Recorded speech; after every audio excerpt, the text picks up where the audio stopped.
Hey guys, DM Philosopher here, Matt's the name. Just going to go over my latest map pack here. This is the battle mat for the Rough Forest Rapids. So quite a challenging environment here for your characters to engage with.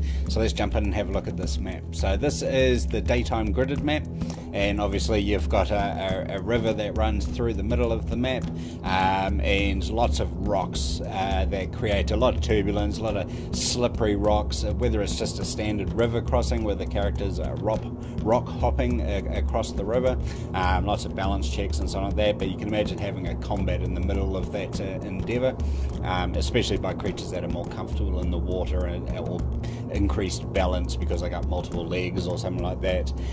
So quite a nice environment there. There's a few sort of rocky sort of slopes that come out of the river for easy ingress and egress. And we've got high ground to the top and bottom of the map.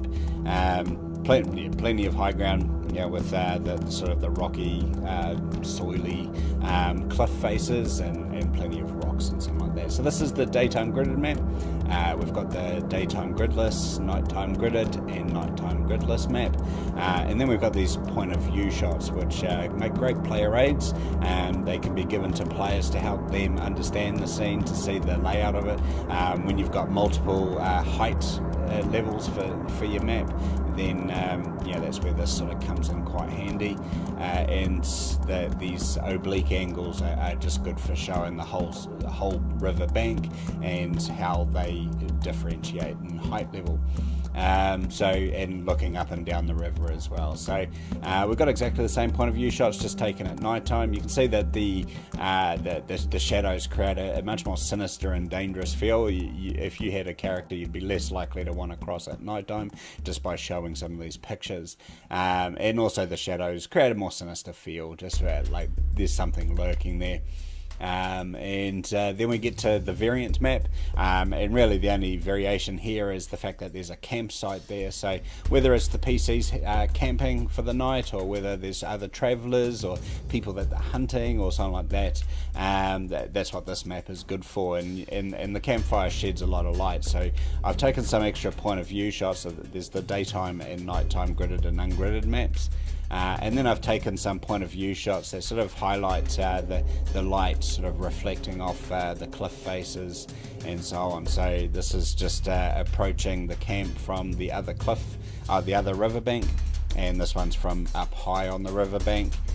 And now we're on the same side as the camp, looking down at the camp and a long ways, and then another one looking down on the camp but from the higher ground above it. So we've got exactly the same point of view shots taken at night time, and it's the light reflects and can be seen a lot easier with the nighttime point of view shots.